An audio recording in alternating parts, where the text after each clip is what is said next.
कि उद्धव ठाकरे जी को आपने कुछ लिख दिया तो जो है उद्धव ठाकरे जी जो है पूरा साम्राज्य के मालिक हैं और वो जिसको चाहेंगे उसको मरवा देंगे। आज हम उद्धव ठाकरे जी को उनके खिलाफ बोलते हैं उल्टा सीधा, क्या उद्धव ठाकरे जी हमको भी इसका मतलब मरवा देंगे? कह रही हूँ मैं, उद्धव ठाकरे ने चूड़ियां पहन रखी हैं, जब उनकी सुरक्षा नहीं होगी तो फिर जो है हमारी और आपकी क्या सुरक्षा होगी? उद्धव जी आप अपनी सेना को बहुत अच्छे से समझा लें, दबा लें और वहीं से वहीं स्टॉप करा दें तो ज़्यादा बढ़िया है। अगर नहीं करा पा रहे हैं तो एक दिन ऐसा ना आए कि अभी तक शिवसेना का जरा अच्छा नाम था, आज शिवसेना का नाम कल को धूल मिट्टी में मिल जाए, को शिवसेना के लोग जो है उल्टे मारे जाएं है, या और भी और टेररिस्ट हैं उनका क्यों नहीं उखाड़ा गया मकान? सबसे पहले तो हमें यही बता दें, टेररिस्टों का आप उखाड़ते तो हमको समझ में आता, दाऊद का आप उखाड़ते तो हमको समझ में आता। क्या चीज़ हासिल करना चाहते हो, क्या चीज़ तुम लोग दिखाना चाहते हो, इस चीज़ को तुम लोग अच्छे से बता दो कि तुम क्या चाह रहे हो। हमारी भी सरकार से, हम मोदी सरकार से यही रिक्वेस्ट करेंगे, हाथ जोड़ करके रिक्वेस्ट करेंगे कि आज इस तरह से जो है हमारी देश की रक्षा करने वाले, सुरक्षा करने वाले और आंतरिक और बाह्य दोनों ही प्रकार की रक्षा और सुरक्षा करने वाले, चाहे वो मिलिट्री के लोग हों चाहे वो पुलिस के लोग हों, इनको बचाने के लिए आप राष्ट्रपति शासन लागू करिए। और ये इतनी शर्मनाक, इतनी घृणित और इतनी गिरी हुई हरकतें की यदि शायद हम होते तो हम तो सच ये बता दें कि हम इनको सीधा सीधा फांसी पे लटका देते। और राहुल गांधी तो उल्टे सीधे बयान देता, मैंने तो इसको पागल के उसमें कैटेगरिया में डाल रखा है कि ये पागल है, या इसको आज ये भी समझ लो 52-54 साल का एक बच्चा है, अभी भी ये बच्चा है और बुढ़ापे तक ये बच्चा ही रहेगा। आज आप चुप्पी क्यों साधे हुए हो? इसका मतलब कि ये है साफ साफ कि आप भी ये चाहते हो कि इस तरह की हरकतें हों और जो है हम इस तरह की हरकतों का जो है जायजा लें। तो ये जायजा लिया जा रहा है। अगर ये जायजा ले रही तो सोनिया गांधी से कहो इटली में जाके जायजा लो, यहाँ जायजा लेने की कोई ज़रूरत नहीं है। और प्रियंका अपने ननिहाल चली जाएं, वहाँ जा कर के जायजा लें। यहाँ आप क्या बचा है? यहाँ तो कुछ भी नहीं बचा है। और राहुल तो पता नहीं ना ननिहाल का होगा ना ददियाल का होगा, भगवान ही मालिक है, वो कहाँ का है कुछ समझ में नहीं आता जी। नमस्कार दोस्तों, स्वागत है आपका यूथ मीडिया टीवी पर। नौसेना के पूर्व जवान को इतनी बुरी तरीके से पीटा गया शिवसेना के कार्यकर्ताओं द्वारा। उसका नाम था मदन शर्मा, जिनको शिवसेना के कार्यकर्ताओं ने पीटा, सिर्फ इसलिए पीटा कि उन्होंने उद्धव ठाकरे के लिए एक स्टेटस लगाया था अपने व्हाट्सएप पर, और उसके लिए उनको इतनी बुरी तरीके से पीटा गया, उनका पूरा चेहरा सूज गया, आंखें लाल हो गई उनकी। क्या ये एक सही तरीका है हमारे नौसेना के जवान को ऐसा पीटना? क्या सही है? उस जवान को क्या पीटना सही है जो खड़ा रहता है हमारे लिए, हमारी रक्षा के लिए, हमारे देश की रक्षा के लिए? क्या ये सही है?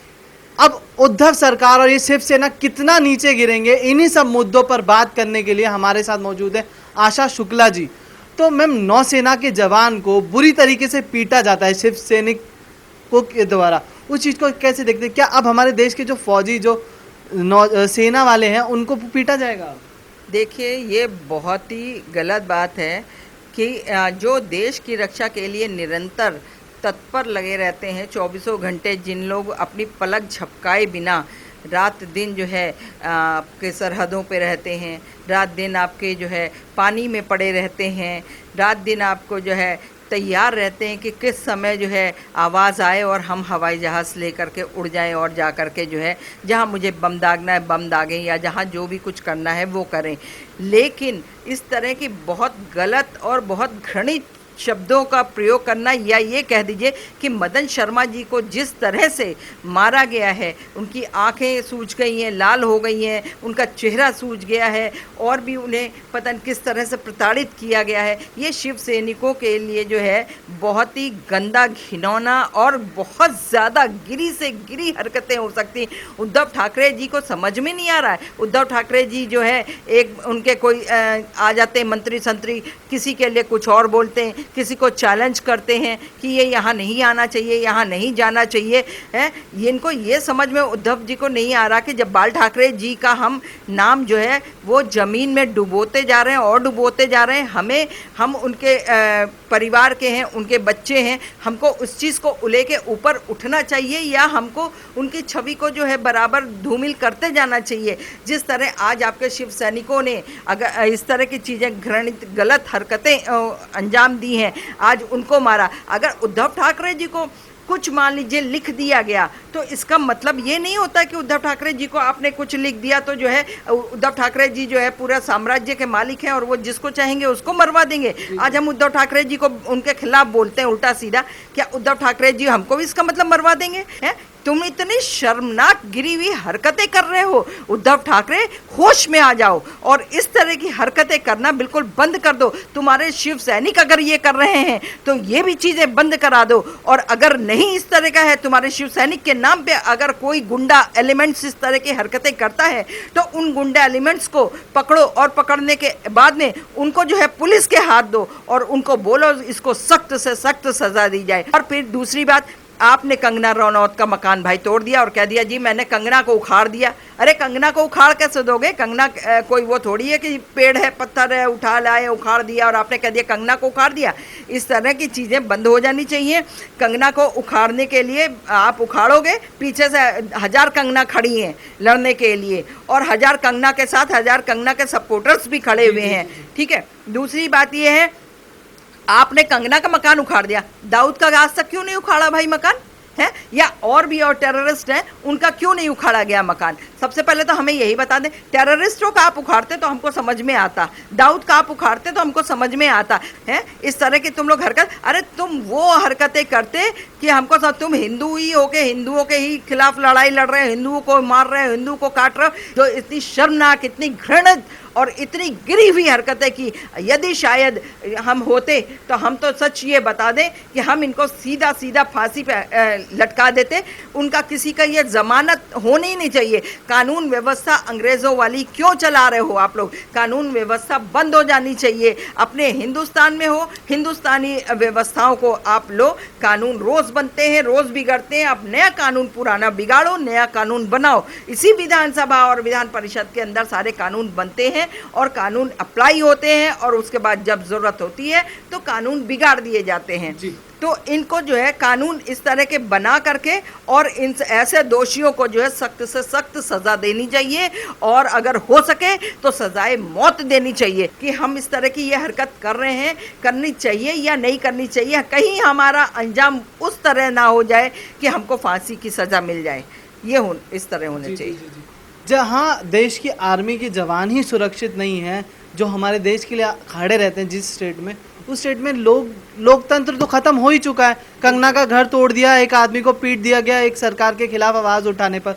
और जितने भी लोग हैं जो हर जगह, यूपी में अगर कुछ घटना हो जाती है तो बोलते हैं कि लोकतंत्र खतरे में है, कहीं और कोई घटना हो जाती है तो लोकतंत्र खतरे में आ जाता है। पर महाराष्ट्र में ऐसी घटनाएं होती जा रही हैं दिन भर दिन, और सारे चुप बैठे हैं। जितने भी ये अवार्ड वापसी गैंग हैं, जितने भी ये लिबरल्स हैं, सब चुप बैठे इन सब चीज़ों पर। देखिए, सबसे पहली बात तो हम ये कहेंगे, जहां महाराष्ट्र सरकार की बात है, महाराष्ट्र सरकार में जो है उद्धव ठाकरे सबसे सुप्रीमो हैं, ठीक है। उद्धव ठाकरे ने लगता है कि चूड़ियां पहन रखी हैं, साफ कह रही हूँ मैं, उद्धव ठाकरे ने चूड़ियां पहन रखी हैं और जिस वजह से जो है उद्धव ठाकरे कुछ भी किसी का नहीं बिगाड़ पा रहे। अरे कम से कम यूपी में अगर कोई कांड होता है, आप ये तो देखो कि यूपी के अंदर कितना बढ़िया कानून है कि कम से कम तुरंत के तुरंत जितने भी गुंडा एलिमेंट्स हैं उनको उठवा लिया जाता है, नहीं उनको ढूंढ कर पकड़ करके उनको जो है बाद में मार दिया जाता है कि साहब ये इन्होंने इतने लोगों को मारा, इनको ख़त्म कर दो। क्योंकि आज अगर हम पकड़ के बंद करते हैं, 4 दिन बाद ये छूटेंगे, 4 दिन बाद ये फिर किसी दूसरे को मार देंगे,